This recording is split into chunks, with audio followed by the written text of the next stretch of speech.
Meu nome é Antônio Carlos Mendes. Tenho 91 anos e amanhã tudo vai mudar. Hoje é minha última noite nesta mansão no Alto de Pinheiros, em São Paulo. Amanhã de manhã assinarei os papéis que transferirão tudo o que possuo para instituições de caridade e partirei para um lugar simples, longe daqui. Mas antes de ir, preciso esvaziar a mochila. Preciso contar as verdades que guardei por mais de 70 anos, verdades que talvez possam ajudar alguém a não cometer os mesmos erros que cometi. Estou sentado sozinho na biblioteca desta casa enorme, cercado por estantes de mogno repletas de livros que nunca li. O silêncio aqui é pesado. Minha esposa Célia partiu há 5 anos e meus filhos vivem suas próprias vidas, ocupados demais para visitar o pai. Não os culpo. Eu mesmo ensinei a eles que estar ocupado é sinal de sucesso. Olho pela janela e vejo as luzes de São Paulo piscando lá embaixo. Construí um império financeiro, sim. Tenho meu nome em prédios comerciais, ações em grandes empresas, uma fortuna que poderia sustentar gerações. Mas hoje percebo que acumulei apenas números em papéis e objetos que não posso levar comigo. A primeira verdade que preciso compartilhar é sobre o perigo de viver na sala de espera da própria existência. Durante 40 anos, sempre acreditei que a felicidade começaria depois. Quando tinha 17 anos, estudando no Colégio São Luís, odiava acordar cedo, odiava as aulas. Vivia repetindo que a vida começaria quando me formasse. Então, entrei na Faculdade de Economia da USP em 52. Pensei que ali seria feliz, mas passei os 4 anos esperando o diploma, esperando trabalhar, esperando ganhar dinheiro. A felicidade estava sempre virando a esquina, nunca no presente. Consegui meu primeiro emprego em uma corretora na Sé. Em poucos meses, já estava ansioso pelo fim de semana. Segunda era um fardo, terça pior. Quarta, o meio que nunca passava. Vivia para a sexta e morria um pouco toda segunda. Casei com Célia em 57. Ela era linda, com olhos castanhos que brilhavam quando ria. Tinha um jeito doce de falar, uma risada que iluminava qualquer ambiente. Pensei que o casamento traria a completude que eu buscava. Mas logo passei a esperar que tivéssemos filhos. Quando Ricardo nasceu em 59, pensei que finalmente seria feliz. Porém, as noites sem dormir, o choro constante me deixavam exausto. Eu esperava que ele crescesse, que as coisas ficassem mais fáceis. Depois veio Marina em 62, e o mesmo ciclo se repetiu. Ao invés de aproveitar cada fase, cada sorriso, cada descoberta, eu apenas aguardava que passasse. Eu sempre estava esperando as crianças crescerem, esperando ganhar mais dinheiro, esperando me aposentar para finalmente viver. Tratava o presente como obstáculo a ser superado. Existe uma terça-feira que me persegue. Era julho de 66. Eu tinha 34 anos. Chovia muito em São Paulo naquele dia, daquelas chuvas de inverno que parecem intermináveis, transformando a cidade numa cortina cinzenta. Eu estava no meu escritório no centro, um espaço apertado com vista para prédios igualmente cinzentos e tristes. Lembro de estar sentado diante de pilhas de documentos, contratos que precisavam ser revisados, ligações que precisavam ser feitas. Eu odiava aquele dia. Odiava estar preso ali dentro enquanto a chuva caía lá fora. Ficava olhando para o relógio na parede, implorando mentalmente para que os ponteiros andassem mais rápido, desejando que aquela terça-feira miserável acabasse logo. Hoje, aos 91, eu daria tudo para reviver aquela terça, para sentir o cheiro da chuva, ouvir os carros nas ruas molhadas, sentir a força nas pernas que me permitiriam sair porta afora. Daria minha fortuna para ter mais uma terça comum, porque isso significaria que ainda haveria amanhãs. Mas eu não sabia disso então. Continuei vivendo na sala de espera da vida. Quando finalmente abri minha própria empresa de investimentos nos anos 70, imaginei que aquilo era o ápice, que tinha chegado onde queria. Estava enganado. Trabalhava ainda mais, 70, 80 horas por semana. Viajava constantemente para reuniões, conferências, encontros com investidores. Mal via minha família. Sempre esperava a empresa crescer mais um pouco, esperava atingir mais uma meta, esperava fechar mais um negócio. Esperava. A verdade é que não existe estação final. A jornada sempre foi a própria vida. Cada terça desperdiçada jamais retorna. E agora percebo que vivi poucas terças de verdade. A maioria eu apenas atravessei, distraído, de olho num horizonte que nunca chegava. A segunda verdade é sobre minha obsessão por construir um império material. Durante 50 anos, trabalhei 60 horas por semana. Faltei a aniversários dos meus filhos, perdi natais, ano novo. Atendia telefonemas durante jantares em família. Célia reclamava, mas eu sempre justificava. Estava fazendo tudo pela família, construindo futuro seguro. Comprei esta mansão no Alto de Pinheiros em 78. Era a casa dos meus sonhos, símbolo de vitória. 3 andares, piscina, jardim enorme, 6 quartos. Comprei carros importados, Mercedes, BMW, usava ternos italianos sob medida, relógios suíços caríssimos. Tudo me fazia sentir importante, sólido, significativo. Mas hoje compreendo que nada disso vem comigo. Amanhã, essa casa será de outras pessoas. Elas vão pintar as paredes, colocar móveis novos, apagar qualquer rastro meu. O Mercedes já está pegando poeira. Os ternos não servem mais no meu corpo encolhido. O relógio marca as horas que me restam, mas não pode comprá-las de volta. O que mais me atormenta é uma lembrança específica. Era 83, tarde de sábado. Eu tinha voltado de viagem exausto, mas precisava revisar contratos urgentes. Marina tinha 11 anos. Ela veio correndo, toda animada, dizendo que tinha encontrado uma borboleta azul no jardim e queria me mostrar. Os olhos dela brilhavam. Eu disse que não podia, que estava ocupado, que tinha trabalho importante.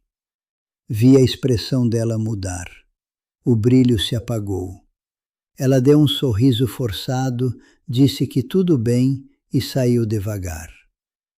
Eu voltei aos contratos. Essa lembrança me persegue todos os dias. Troquei um instante mágico com minha filha por papéis que hoje nem sei onde estão. Troquei a borboleta azul por números que não significam nada. Marina cresceu. Hoje tem 43 anos, mora em Curitiba, tem sua própria família. A gente se fala ao telefone de vez em quando conversas rápidas, educadas, distantes. Ela nunca falou sobre aquele dia, mas eu sei que ela lembra. Construí uma empresa que hoje vale milhões. Empreguei centenas de pessoas ao longo dos anos. Meu nome está em placas, em documentos, em atas de reuniões. Mas empresas substituem pessoas rapidamente. Quando me afastei da gestão, há 10 anos, levou menos de 6 meses para que minha ausência fosse esquecida.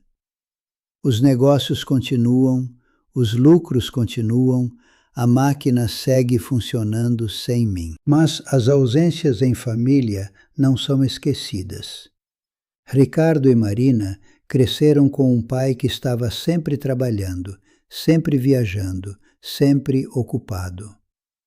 Quando eles eram pequenos, eu prometia que teríamos tempo juntos depois, quando as coisas se acalmassem, quando a empresa estivesse mais estável. Esse depois nunca chegou, ou melhor, chegou tarde demais, quando eles já eram adultos, quando as oportunidades de construir memórias já tinham passado. Célia suportou minha ausência por décadas. Ela criou nossos filhos praticamente sozinha. Administrou a casa, resolveu problemas, compareceu a reuniões escolares enquanto eu fechava negócios. Ela nunca reclamou muito, pelo menos não nos últimos anos. Acho que em algum momento ela desistiu de me ter presente e aprendeu a viver sem mim, mesmo estando casada comigo. Hoje entendo que deveria ter construído um império de memórias, não de tijolos e papéis. Deveria ter ido ver a borboleta azul. Deveria ter brincado mais no jardim. Deveria ter jantado em casa em vez de em restaurantes caros com clientes. Deveria ter olhado nos olhos de Célia e realmente a escutado quando ela falava sobre seu dia. O dinheiro está na conta. A mansão está aqui. Os prêmios e reconhecimentos estão nas prateleiras. Mas nesta noite silenciosa, nada disso me faz companhia. Não posso segurar a mão do dinheiro. Não posso conversar com a casa. Não posso sentir o abraço dos troféus. Estou sozinho com minhas lembranças, e as mais valiosas são as que não construí. Se esta história te interessou, não se esqueça de se inscrever no nosso canal e diga-nos de que cidade você nos está vendo. Continuamos. Prometo que essa vai ser a melhor história que você vai escutar na sua vida. A terceira verdade que preciso revelar diz respeito ao orgulho. Quando jovem, eu me considerava forte por nunca demonstrar fraqueza.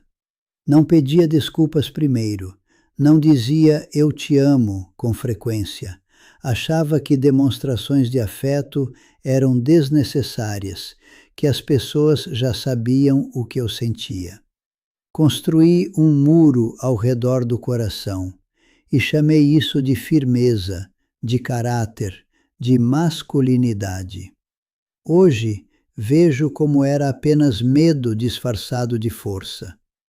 Em 78, briguei com meu irmão Tomás por um motivo que hoje me parece ridículo. Acredito que foi por causa de dinheiro, talvez política, uma discussão boba durante um almoço de família. Não consigo nem lembrar exatamente. Tomás era 2 anos mais novo.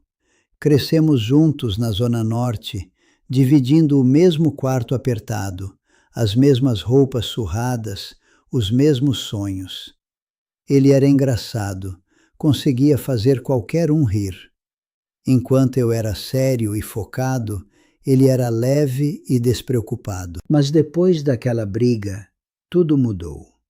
Eu estava convencido de que tinha razão, que ele precisava me pedir desculpas primeiro. Como Tomás também era teimoso, nenhum dos dois cedeu. Passaram-se semanas, depois meses. A cada Natal eu pensava em ligar, mas o orgulho sempre falava mais alto. Os anos passaram, 5, depois 7, 10 anos de silêncio completo. Nos encontrávamos em velórios de parentes e mal trocávamos olhares. Nas festas, ficávamos em cantos opostos. Nossos filhos cresceram sem conviver como primos. Célia me implorava para fazer as pazes, mas eu não escutava.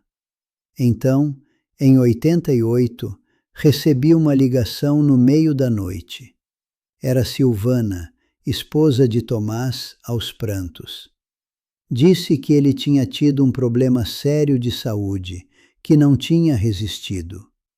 Fiquei paralisado. Meu irmão, meu único irmão. 10 anos de silêncio. Fui ao velório em Santos.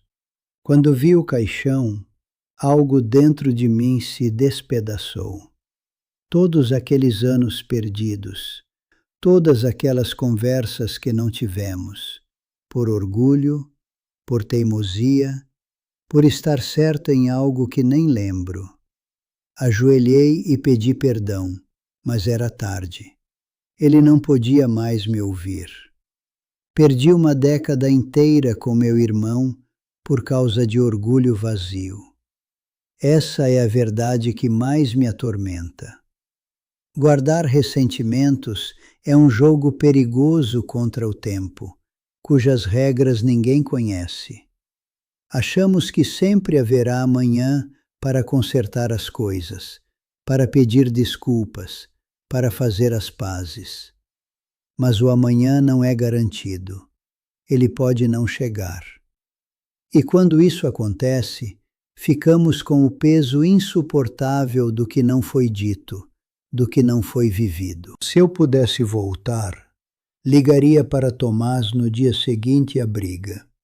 Diria que lamentava que nossa relação era mais importante do que qualquer discussão boba. Abriria mão de estar certo para ter meu irmão de volta. Porque estar certo não vale nada se o preço é a solidão, se o custo é perder quem amamos. A quarta verdade é sobre o medo. Aos 22 anos, eu sonhava em ser escritor. Tinha cadernos cheios de histórias, crônicas sobre a vida na cidade. Escrevia sobre os operários, sobre os vendedores ambulantes, sobre as contradições de São Paulo. Guardava tudo debaixo da cama como tesouros secretos. Mostrei alguns textos para um professor na faculdade. Ele disse que eu tinha talento, que deveria tentar publicar. Fiquei animado por alguns dias, imaginando meu nome em capas de livros. Mas logo o medo tomou conta. E se ninguém quisesse publicar? E se as pessoas rissem de mim? E se eu fracassasse? O medo sussurrava todos os dias, dizendo que eu não era bom o suficiente, que escrever era coisa de sonhador. Então guardei os cadernos. Disse que escreveria quando estivesse mais estável, quando tivesse mais tempo, quando me sentisse preparado. Escolhi o caminho seguro, o emprego estável, a vida previsível. Passei décadas ajudando a construir os sonhos de outras pessoas enquanto abandonava o meu. De vez em quando, ainda escrevia à noite, depois que todos dormiam. Mas eram fragmentos, pensamentos soltos. Nunca terminava nada, nunca mostrava para ninguém. O medo tinha vencido. Hoje, minhas mãos tremem demais para segurar caneta com firmeza. Meus olhos não enxergam tão bem. O livro que sempre quis escrever permanece dentro de mim, não escrito. E essa é a maior tragédia. Não é que minha vida está chegando ao fim, é que meu sonho nunca começou. O mundo está cheio de projetos não iniciados, músicas não cantadas, livros não escritos, pessoas talentosas que passam a vida com o pé no freio, e no final, o que resta? O arrependimento de não ter tentado. O medo é um mentiroso. Ele parece grande, ameaçador. Mas quando você o enfrenta, descobre que é apenas fumaça.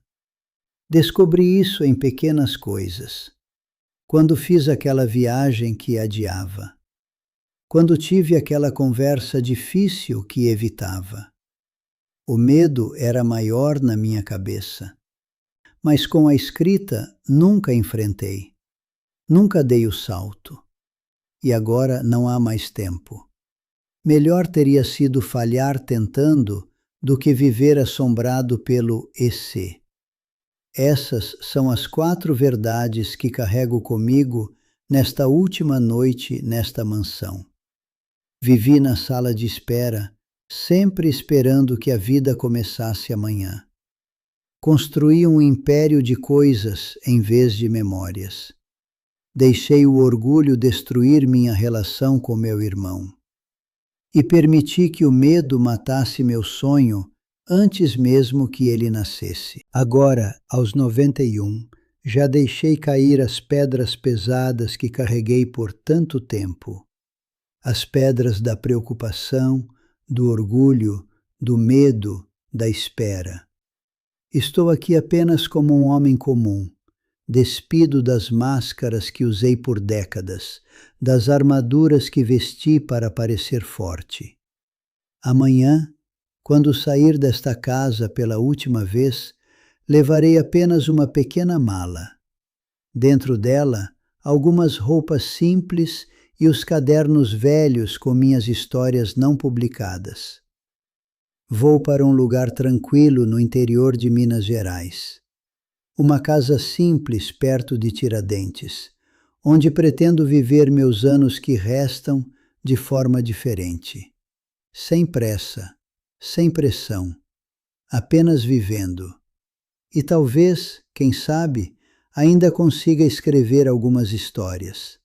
Não para publicar, não para ser reconhecido, mas apenas pelo prazer de escrever. Porque percebi que o valor não estava em ser um escritor famoso, mas em fazer aquilo que amava.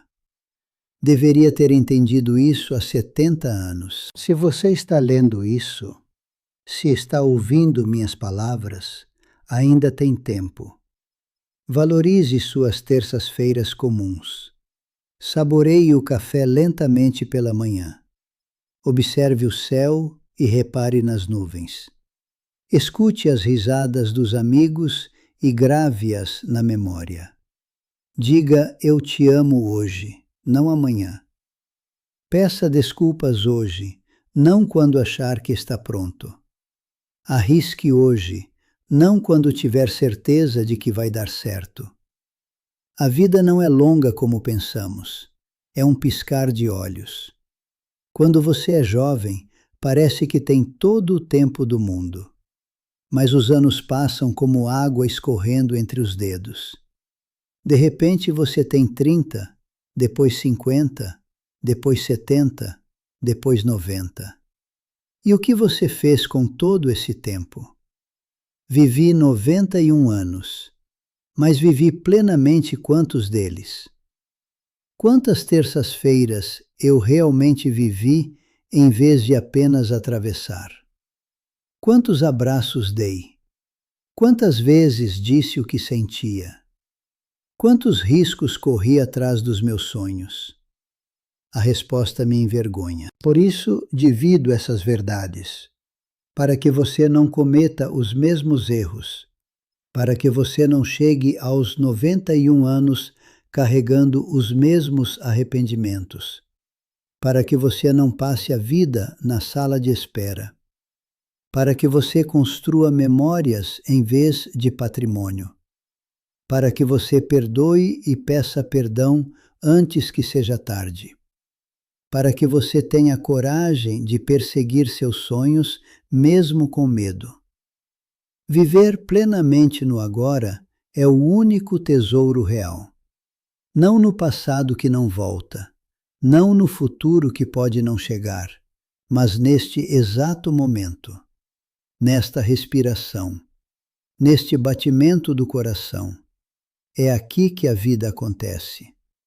E minha última esperança, nesta noite silenciosa, é que essa semente de consciência floresça em você, que ainda tem o privilégio do amanhã.